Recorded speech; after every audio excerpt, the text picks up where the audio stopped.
Let me tell you something that's been bubbling under the surface of Hollywood's shiny award season hype. This year's Oscar race is shaping up to be a masterclass in strategic patience. You know how everyone's always talking about the race like it's a sprint? Well, some studios are realizing that maybe pacing yourself is smarter. Take Netflix's Here Comes the Flood, Denzel Washington, Robert Pattinson, and a non-linear heist thriller that's been filmed but not yet finished. The math here is wild. They shot it in New Jersey through January, but with their slate already packed with Ken Darlings and a Fincher sequel, pushing it to 2027 isn't just a delay, it's a calculated move to avoid getting lost in the chaos of 2020's excess overcrowded award circuit.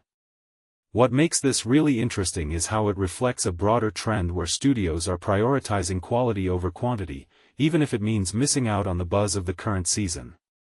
It's like watching a chess game where the kings are holding back their moves to outmaneuver the pawns. And then there's A24, the indie darling that's somehow managing to stay ahead of the curve.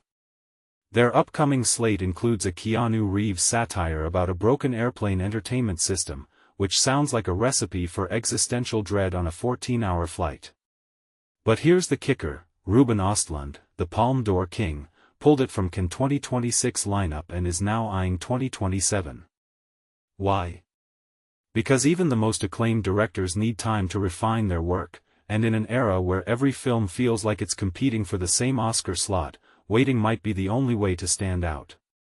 Personally, I think this speaks volumes about the pressure on filmmakers to deliver timely content, like, who cares if the story is about boredom when your competition is a war drama or a sequel to a cult classic?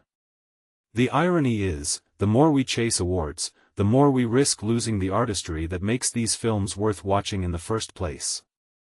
But let's not ignore the underdogs.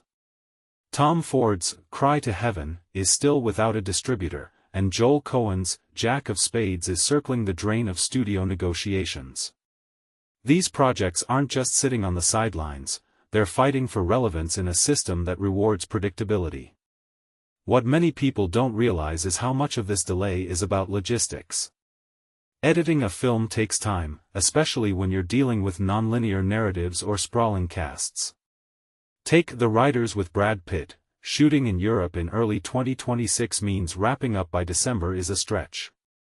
It's not just about the calendar, it's about giving the film the space to breathe. And yet, the industry keeps treating every release like a sprint, as if the Oscars are a finish line rather than a conversation. If you take a step back and think about it, this whole system is built on scarcity. Studios want to create a sense of urgency, but in reality, they're just playing the same game of who can wait the longest to get noticed. It's exhausting, honestly. What this really suggests is that maybe the Oscars themselves are becoming less about the art and more about the spectacle of timing. And if that's the case, then maybe we should start asking whether the awards are still the best way to measure greatness, or if they've just become a well-oiled machine for studio strategy.